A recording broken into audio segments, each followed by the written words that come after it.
আসসালামু আলাইকুম সবাইকে। আমরা এখন হিমছড়ি, এটা হচ্ছে হিমছড়ির সবচেয়ে বিখ্যাত ভিউ পয়েন্ট, যেখান থেকে পাহাড় এবং সমুদ্র একসাথে দেখা যায়। হিমছড়ি তো অনেকেই দেখেছেন, আজকে আপনাদেরকে দেখাবো পাখির চোখে আসলে হিমছড়ি দেখতে কেমন হয়। তো আমরা এই জন্য একটি ড্রোন ব্যবহার করেছি। এটা হচ্ছে হিমছড়ির ভিউ পয়েন্ট। নিচে যে রাস্তাটা দেখতে পাচ্ছেন এটা হচ্ছে Cox's Bazar to Teknaf marine drive root.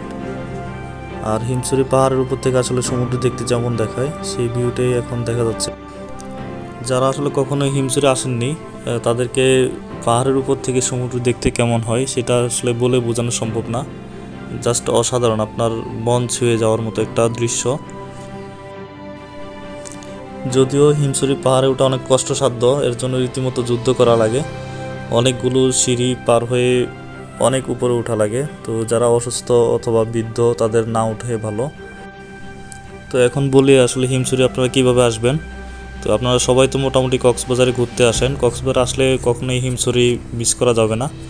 তো আপনারা কক্সবাজার থেকে খুব সহজেই হিমছড়ি আসতে পারেন, এই জন্য আপনারা কক্সবাজারে মেরিন ড্রাইভ রোডে আপনাদেরকে আসতে হবে।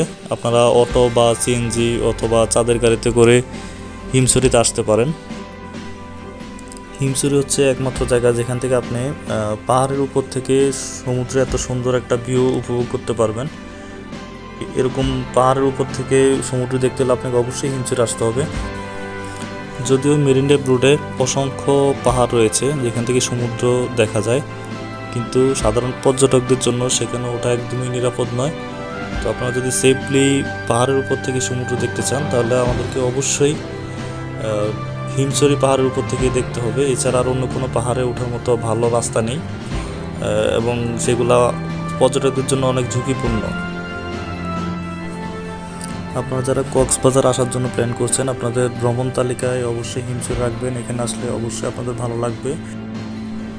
এতক্ষণ সাথে থাকার জন্য ধন্যবাদ। এরকম আরও ভিডিও পেতে আমাদের পেজটিকে ফলো দিয়ে রাখবেন। আপনাদের সাপোর্ট আমাদেরকে অনুপ্রেরণা যোগাবে ইনশাআল্লাহ।